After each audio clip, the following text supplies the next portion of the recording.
A day not so like any other. It was a day just like any other. The beginning of June, and as beautiful a morning as one could wish for, especially in Scotland where our story lies. He got up early and had breakfast, just tea and a bit of toast. He didn't want the full Scottish as he knew he had to walk quite a bit that day. His plan was to go fishing along the local river and fly fish for trout. He had packed his gear the night before as he normally does before heading out.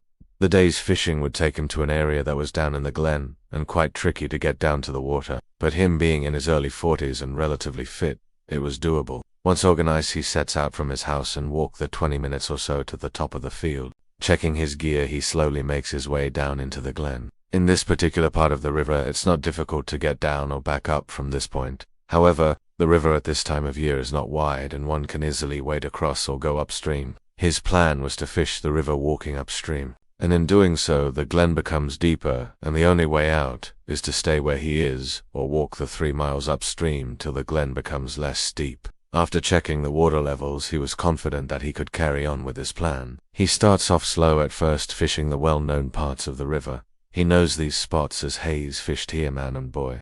After a couple of hours, he finds himself in a familiar part of the river, sits down for a rest and some lunch. It's beautiful, at the river. Trees on either side, thick with summer growth, and the sound of birds singing away. It's at this spot where the glen is at its deepest. He has the river to himself. It's paradise to him. There is a small waterfall to his left that stretches from one end right across to the other, with a small pool below where trout might be feeding. The sun is shining, and the leaves of the trees allow the dappled sun to scatter its rays all around. It's peaceful, at first. Then suddenly, from across the river, he hears a loud cracking noise. He immediately looks across from where he is, no more than 30 yards, and sees part of a tree fall over to one side. He almost falls off the rock he's sitting on. The hairs on the back of his neck stand on end. He stares at the scene, not believing what he is seeing. He studies the area, watching to see who or what cut down the tree. Nothing. No one is there. Hay is on his own. Heart racing, he tries to come to terms with what he just saw.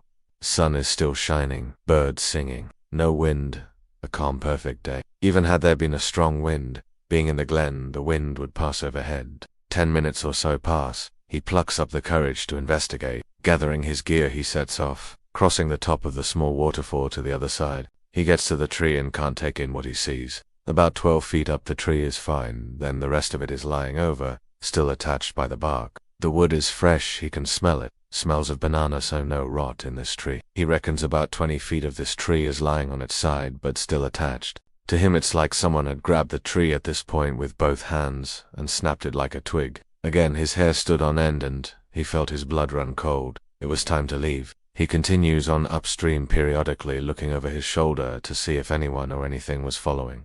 No one there. He made it out to where the glen was becoming more of a valley and headed home. All the way back, and for many months later, thinking of what he had seen, but still unable to come up with an answer as to what snapped that tree.